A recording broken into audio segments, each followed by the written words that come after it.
Okay, good morning, everyone. The recording has now started for our session.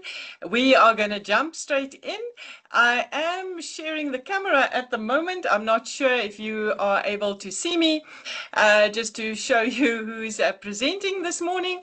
My name is Ina Frost, and I will be your presenter this morning. I've also got with me in the room Salama Parker, and she's also going to be joining me in the presentation, sharing with you tips and tricks and other of her wisdom that you can use.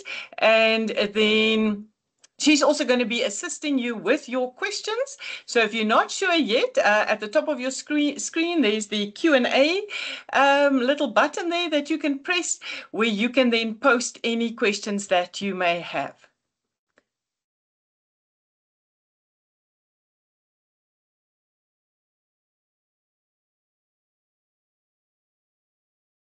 Okay, I'm now going to start sharing the slides with you. So if you can just bear with me a second, just going to share our slides.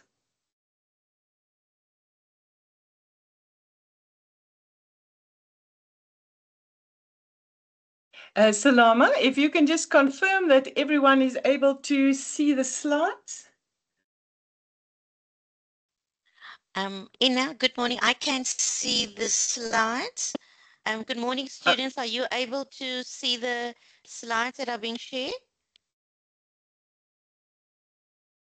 If you could just give us a thumbs up, it will be appreciated. Thank you. Okay, I see already questions are being posed on where will we find the recording.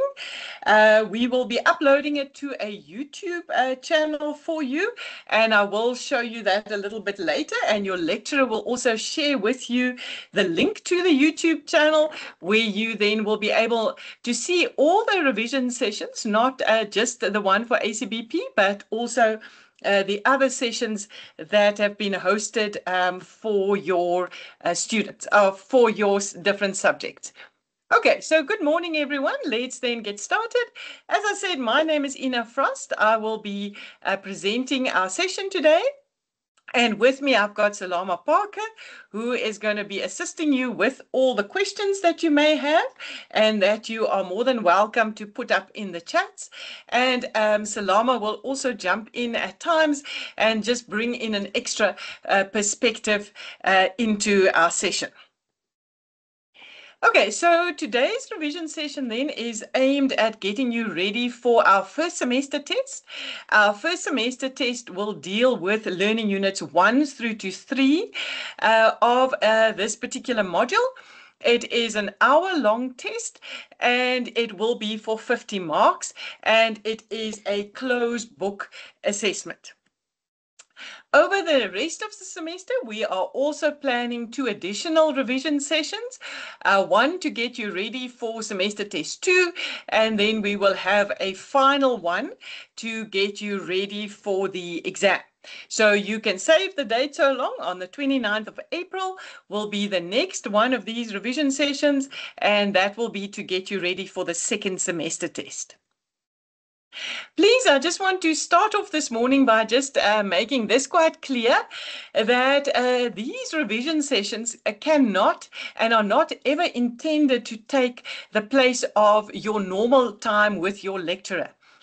So please, I need to stress that you please still need to be going to class, you need to be working at home, and you need to be making sure that you are staying up to date. You'll see today's session is just done at a very high level. I just try and kind of draw out key points in these 3 learning units, and just to revise those key points. But I cannot cover in 3 hours everything that your lecturer is doing with you in class. So please, students, please continue to go to class, please continue to engage with your lecturers, and of course make sure that you are working at home. So as I've mentioned a few times, today's session will be recorded and is being recorded at the moment, and it's going to be uploaded to this YouTube channel. And as you can see, some of the other revision sessions have already been uploaded there to this channel. Your lecturer will also be sharing with you this link, so to make it easy for you to find us on YouTube. And then you can find our entire session from today will be uploaded there for you. Right, so I'm pretty sure everyone knows the people on this photo that's up on your screen right now. This is the South African team that won the Rugby World Cup in 2023. And I always just like to start discussions like this morning with a question to say, what do you think made this team so successful? If you had to kind of summarize their success into one or two words or one or two actions, what do you think did they do that made them so successful? I don't know if some of you want to just type it up for us there in the Q&As. If you've got any ideas, what do you think, what did this team do that made them more successful than the other teams that were in the competition?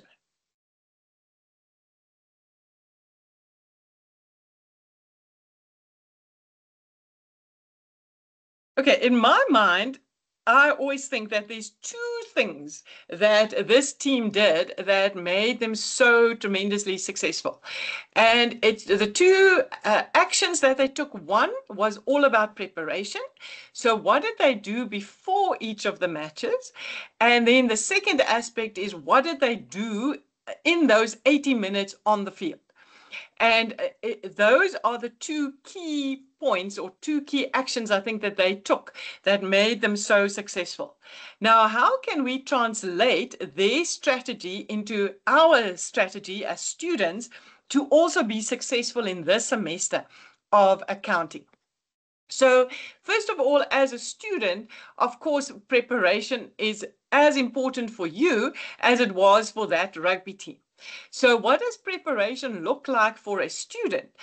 From the student's perspective, your preparation is to make sure you go to each of your classes and that you are consistently working at home. And then, of course, that you attend sessions like this one this morning that will assist you in your preparation for the big test day. And then the second question, sorry, that I always get, oh, sorry, now I've skipped ahead in my slides. A question that I think I get often and that lecturers get often is, are there any shortcuts? And questions students sometimes ask, and even in these revision sessions, they would say to me, oh, if I don't have much time, what are the pages that I must definitely focus on in the textbook? But as we can appreciate with this rugby team of ours, for them, there were no shortcuts. For them to have become the World Cup winners, there were no shortcuts. Every day they came to practice, and when they were practicing, they put in their everything.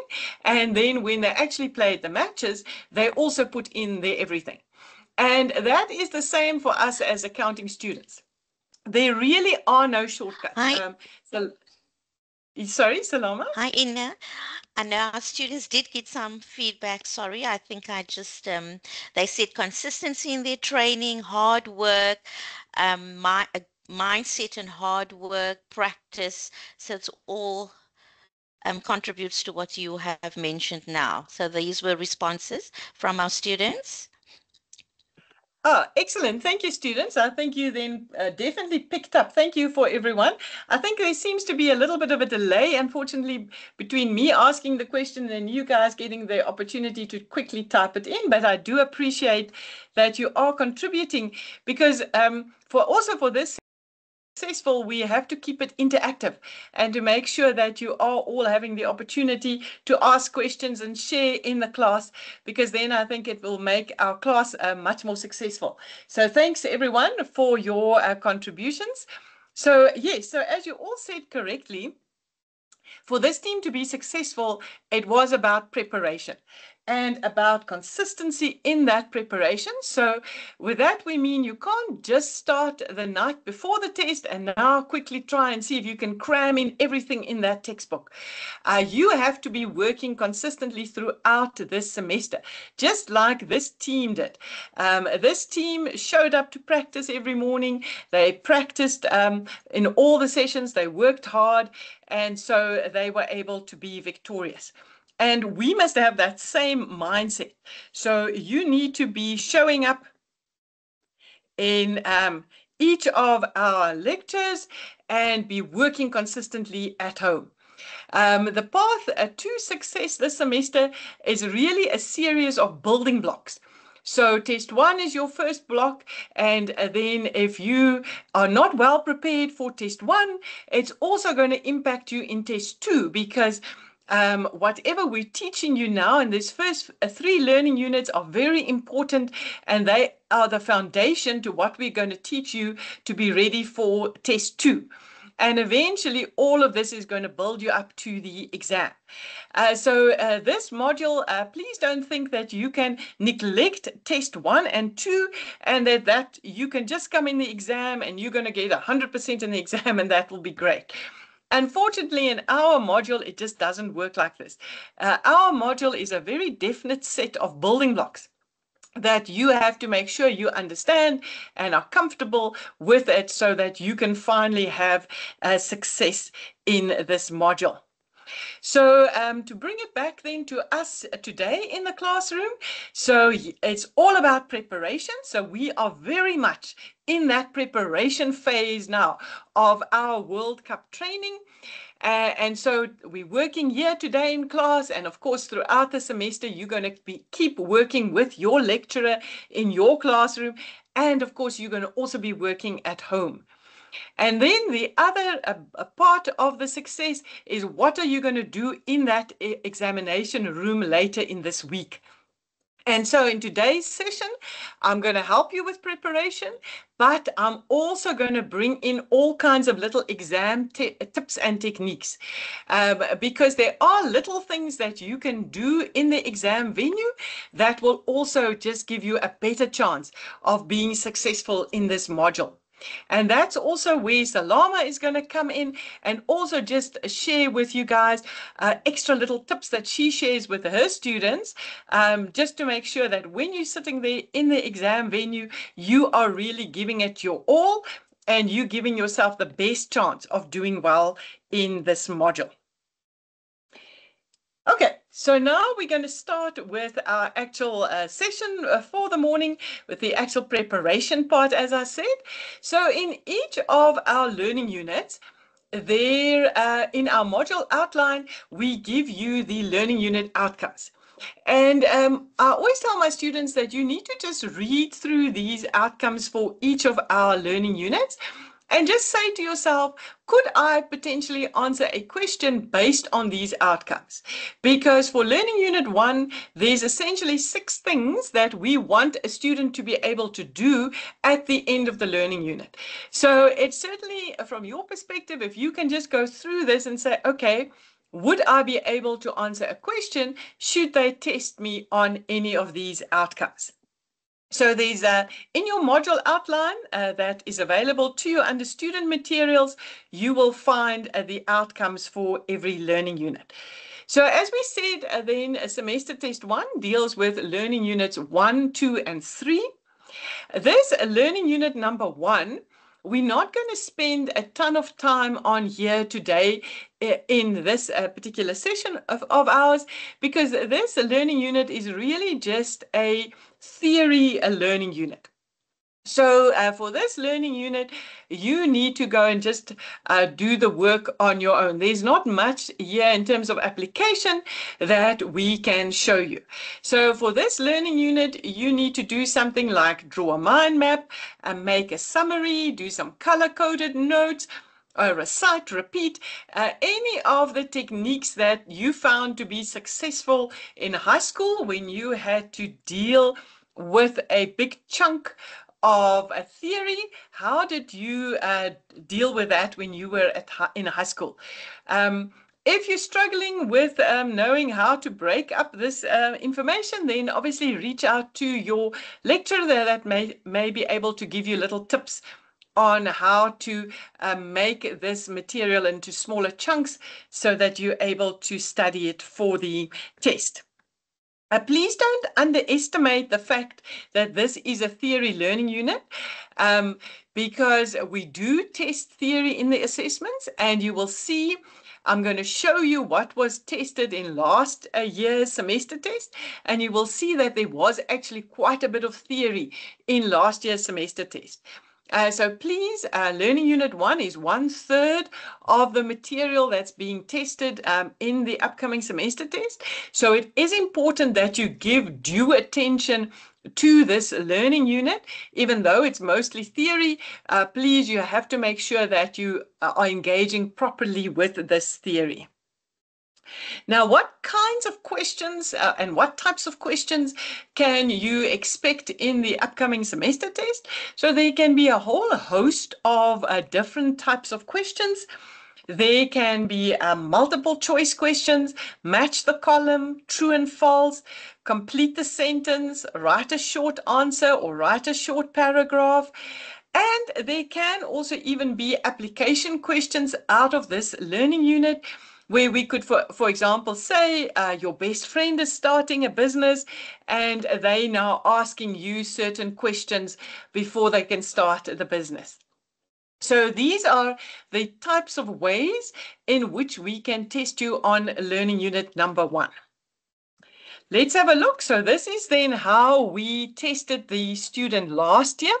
So here you can already say there's 15 of the marks dedicated to learning unit number 1. So that last year it was 15 out of 60 of the marks was dedicated to learning unit 1. So a fair chunk of the test focused on learning unit 1. You can see question 1 was for 10 marks, and that was the sort of a short paragraph kind of a question where the student was asked to both list the users of accounting information and then discuss why they would use the information. So a kind of a paragraph type question for 10 marks. And then the question 2 was your typical true or false type question. Okay, so this is how they tested it last semester. And that also brings us then to the first of our exam tips and tricks. So my tip number 1 is that you have to manage your time in an accounting assessment. And time is normally the student's biggest enemy in an accounting paper. And the reason students don't often do as well as they should in accounting papers is because they let the time run away from them. So tip number 1 is a very, very important tip for us. And that is that you have to be working at the right speed when you are doing your test. So we can see there then in this particular question, question number 1 was for 10 marks. And that means that you have 12 minutes to complete this question, because you have to be working at 1.2 minutes per mark in our upcoming test. And it's really crucial that you mustn't exceed the 12 minutes. Because if you start spending more time on the first few questions, then by the end of the paper, you're going to have to start rushing through questions, which is never optimal. Or even worse, you might end up leaving out questions completely. So it is really important that you have to be strict with yourself there in the test venue. And when the time is up for the question, you must leave the question and move on to the next question. If at the end of the paper you still see, okay, I've got an extra 5 minutes, then you can always circle back to a question and say, okay, let me see, can I perfect the question a bit more? What can I add in here? But initially, you have to be very strict with yourself, and you must not exceed the 1.2 minutes per mark for the question. So that is tip number 1. That will help you to be more successful in this module. Tip number 2, and we have a problem that we find with students, is that students are not always reading their required nicely, and that you're not always understanding exactly what it is we want you to do. So that is your next tip, is always to read your required so that you know exactly what it is we want you to do with the information. And then secondly, make sure that you are reading that everything that is given to you in the required. So if we look again at that question number 1, we see there was an and in the question. So we definitely wanted students to do 2 things to earn the full 10 marks. The first thing is they had to list at least 5 users of accounting information. And then the second thing is they didn't only have to list, they also had to explain the why and the how the information is being used by these different users. So you can see, obviously, if you only read the first half of the question, you would not have got the full 10 marks. So if you just jumped in and you quickly listed 5 users, you may have only got half or less of the marks. Or if you only jumped in and started explaining, again, you wouldn't have got all the marks. So please take a little bit of extra time in your test where you just kind of breathe, just say, breathe, I can do this, and then just read that required really carefully so that you don't end up throwing away marks and afterwards say, oh my gosh, of course, I would have known how to explain the users, but I didn't see it. So please make sure that you are really giving yourself the best chance to get the best marks in a paper. Okay, before we move on then to learning unit number 2, so that's really all I just wanted to stress in terms of learning unit 1. So remember, this is mostly a theory learning unit, so you need to be making your summaries, drawing your mind maps, reading the material, maybe recording your own reading of the material, however you find it easiest to deal with big chunks of theory.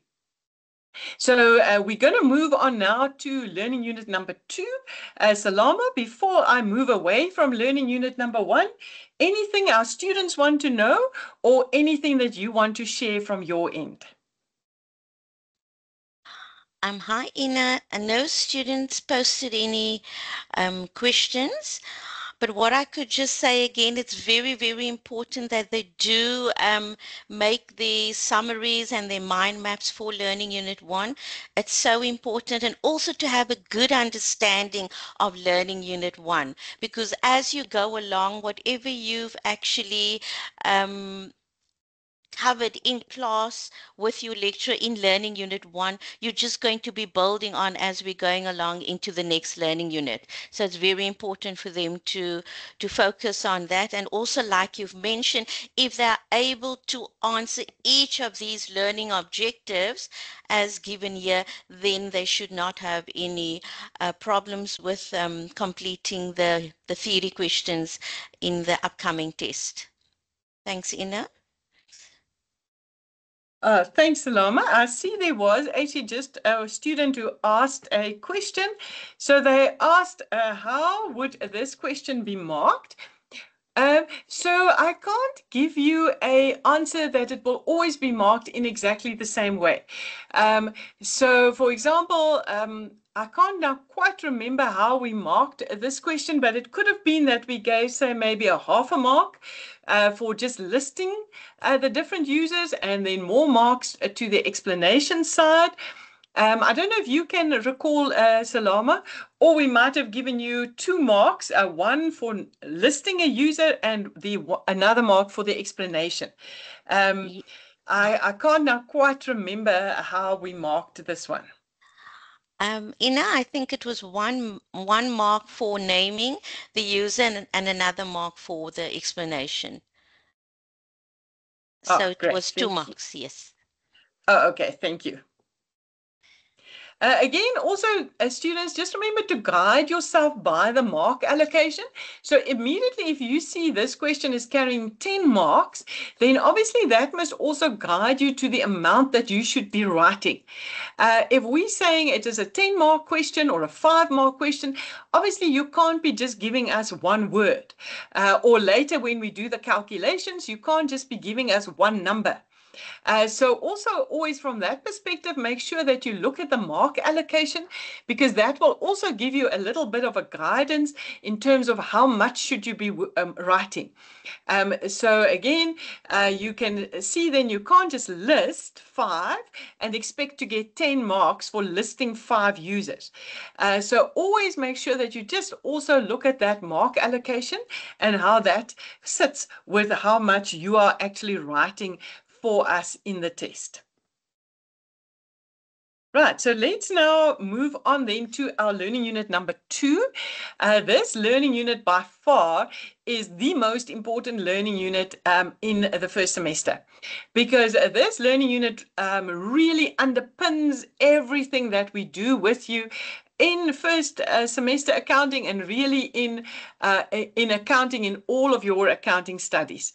So it's really key that you need to make sure that you are 100% on board and you understand this learning unit. Remember again, earlier I showed you that accounting, here we go, is a series of building blocks. And this learning unit number 2 is a key building block in building you up towards success in this semester. So this learning unit number 2 then deals with the accounting equation and with our double entry system.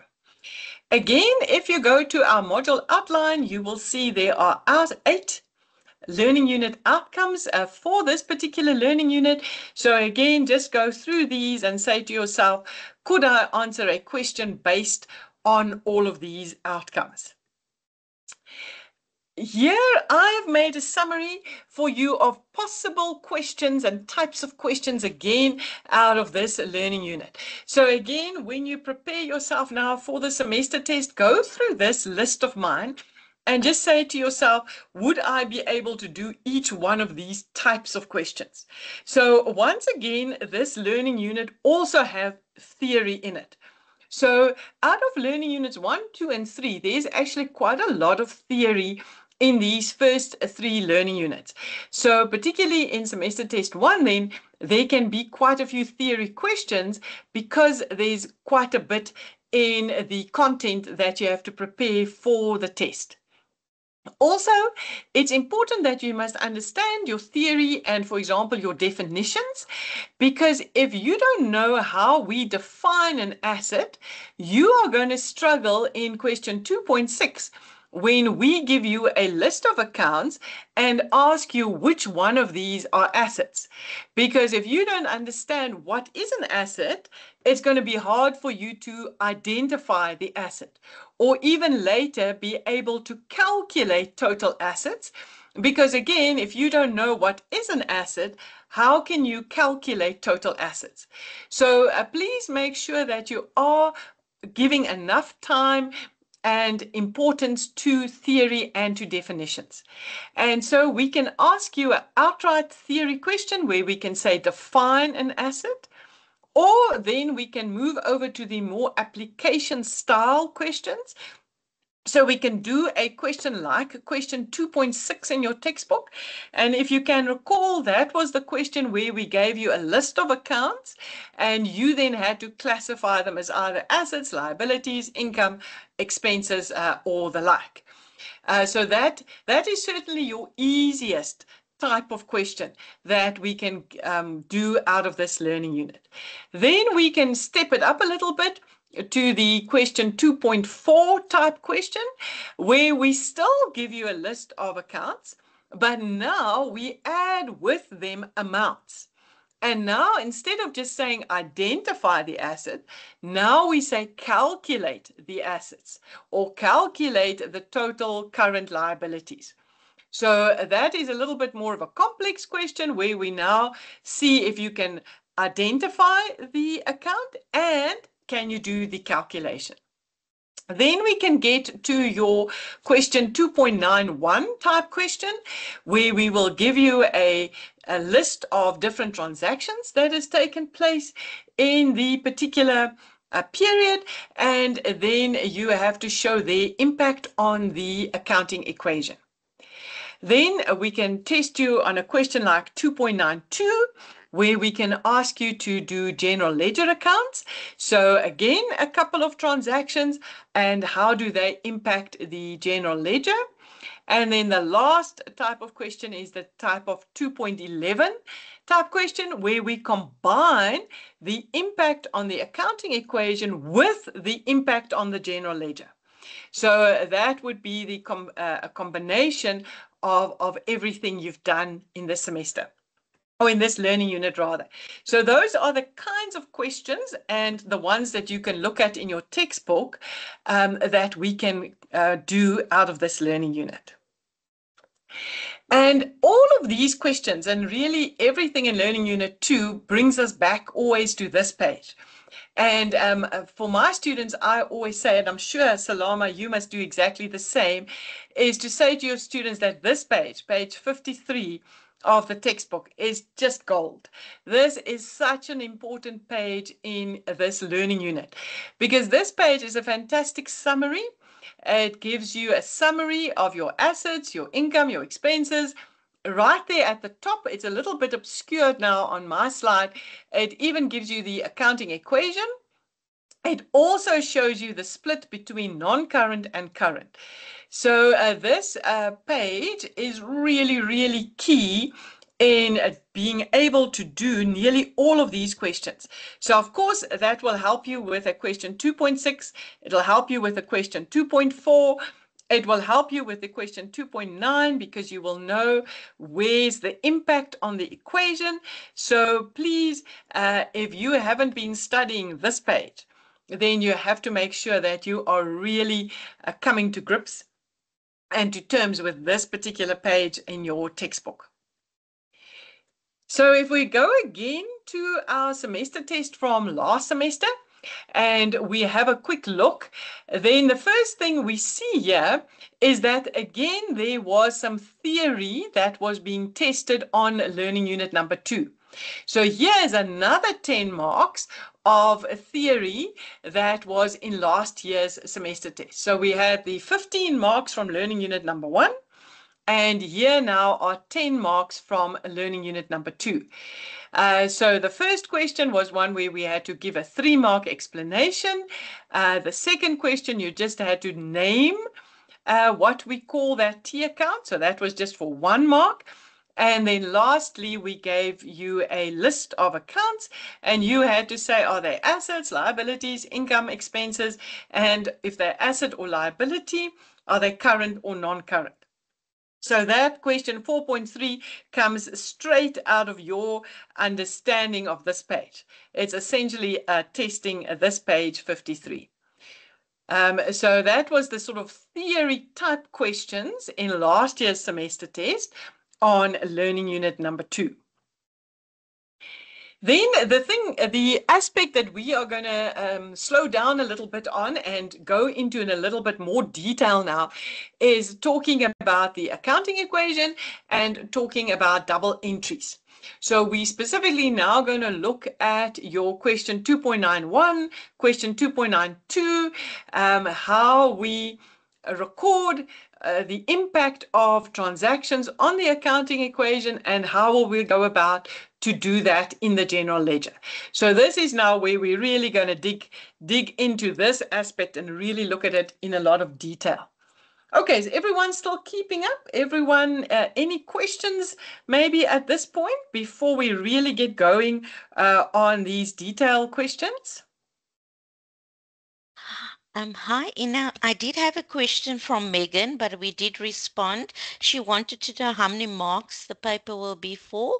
So we told her it's 50 marks. Many of them are inquiring about the YouTube link. I'm not sure if we will be able to share that link with them, because is the lecturer not supposed to share the link with them, the YouTube link? The lecturers at the campuses.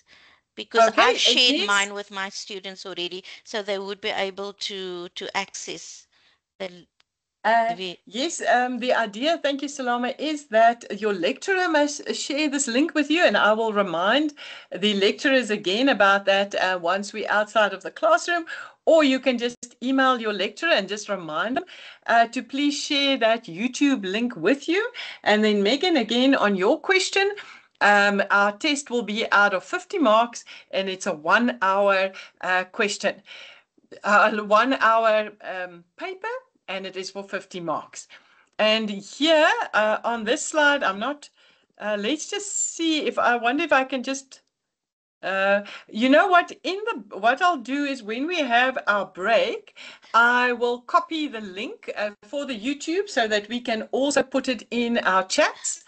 For the perfect. minute, here it is up on the screen, but obviously that's now a bit difficult for the students. So when we're in our break, I will copy the link quickly and then we'll post it for you also in the chats. And then I got a question from Maurice. He says, is there any advice on how to practice the practical accounting? He knows about past papers. So I told him also to just revise the revision questions at the back of the textbook. And also your practice test, all those additional resources that were shared with lecturers across campuses. Yes, I know the question is always coming up, you know, what can we do to prepare ourselves for any of the assessments? First and foremost, students, you've got to engage with your textbook content. The textbook has got a lot of wonderful examples and questions.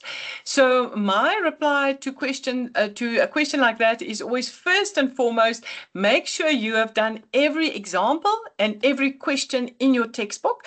And remember, even at the back of the textbook in Annexure B, there are also a couple of additional revision questions. And also just remember, in Annexure A, you do actually have all the solutions to the textbook questions.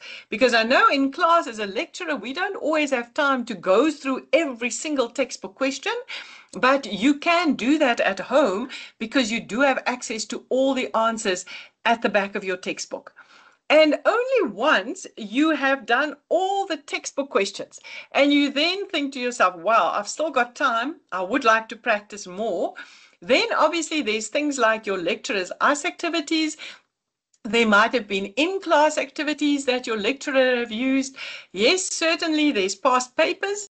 Unfortunately for test one, we only really have one past paper because previously students were given an assignment to do.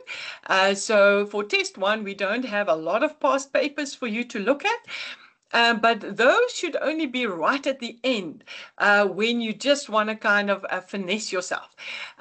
Initially, please, you must be working with your textbook questions because that gives you a good example of all the different ways in which we can assess you on a particular topic.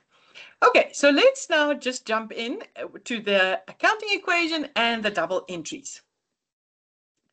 Hi, Ina. Just one question from Aftar. He's an online student, but he's doing time tasks and exams, and I think he wants to know if will these still apply. I'm not sure. They're asking about referencing, but I told him there's no referencing for written on campus tests. Yeah, for on-campus tests, no, but for the online students, if you are in the venue with us today, for your tasks, you must please just follow the instructions that's given on the task. If you are a online student doing the task, if it's a theory question, I would advise that you still do your proper referencing there for those questions, but please just rather look at the actual task. I think on the cover page, it will give you your instructions of the expectations. But for the students writing later this week on campus, you do not need to worry about referencing. Okay, so let's see who can put it up the fastest in the chats. Who can remember what is the accounting equation? So let's see, fingers on the keyboards. Quickly, let's see who can remember what is the accounting equation.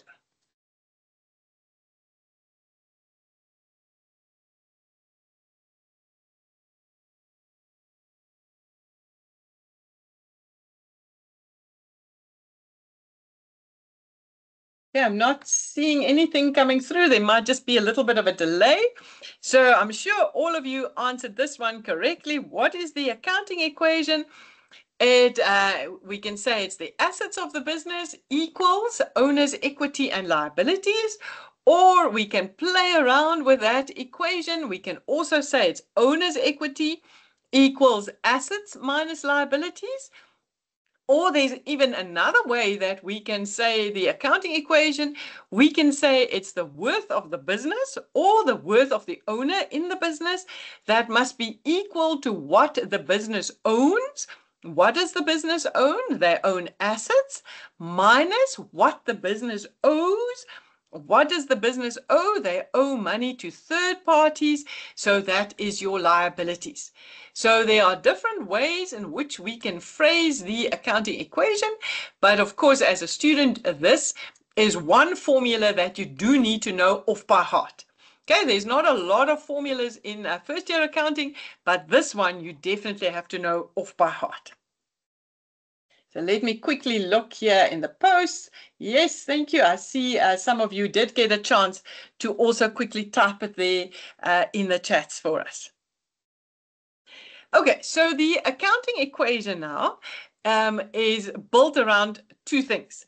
Number one is that for every single transaction that takes place in the business, we need a minimum of 2 entries. And this is actually so important from an accounting perspective.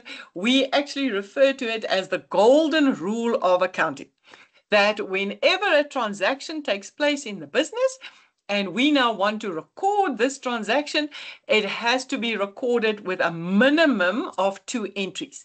Because if we try and record it with only just 1 entry, then our accounting equation will never balance. So for every single transaction, there must be a minimum of 2 entries. In Learning Unit 2, it's typically only 2 entries, but you will see later when we start bringing in VAT into our calculations, then it can actually be more entries. But now these 2 entries, it can't just be any old 2 entries. No. It's 2 very, very specific entries. And so these 2 entries, one of the entries must be a debit entry and the other entry must be a credit entry. Okay, so to make the accounting equation balance, we need at least 2 entries for every transaction. One of them must be a debit and the other one must be a credit. So what I'm going to show you now is I'm going to take these 10 different groups of transactions and I am going to just quickly revise with you again. 1, how are they going to impact the accounting equation? And 2, how are they going to impact the general ledger? So the impact on the accounting equation, we're going to look that we have 2 entries, at least 2 entries, and then the impact on the general ledger, we're going to make sure that one of those entries is in fact a debit and the other one is a credit. In first year accounting, there are only really a certain number of entries that we can test you on. And when you go through the textbook questions, when you go through past paper questions or even classroom activities, you will notice it's really always the same set of transactions that's being tested. So that's why I've grouped it together into these 10 categories.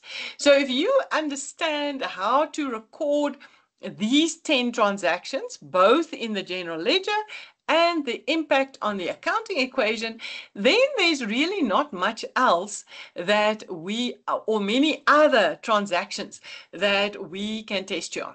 So make sure that you understand this basic set of entries.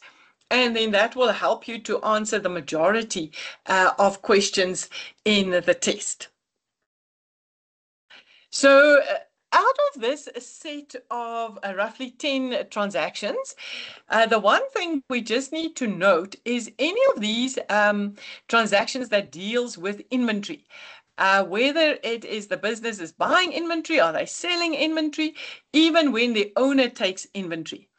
The way we record these transactions can differ based on the inventory system that is being used by the business.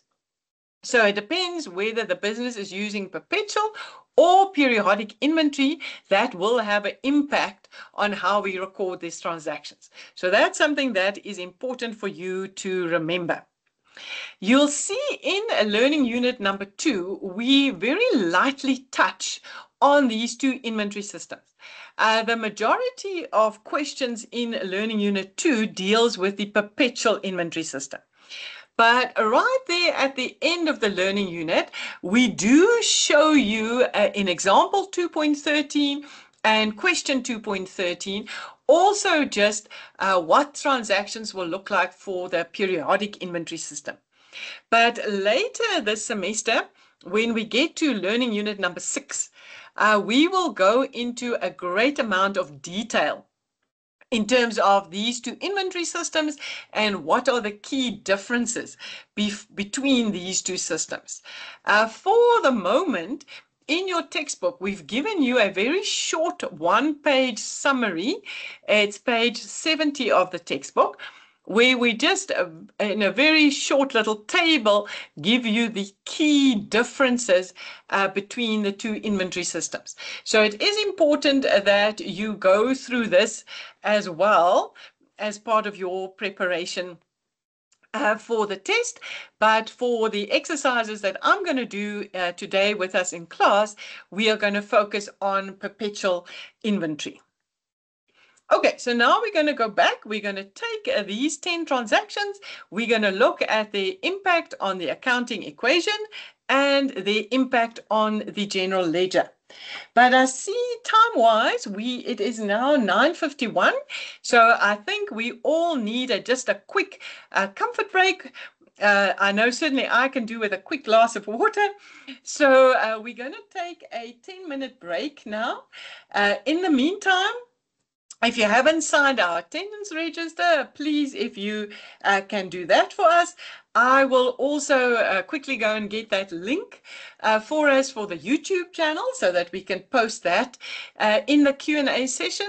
In the Q&A section, and then we will start again at 10 o'clock. So please, if you can all just quickly have a leg stretch and then be ready to join me again at 10 o'clock. Salama, I don't know if there's something, a last minute comment before we just quickly have a break.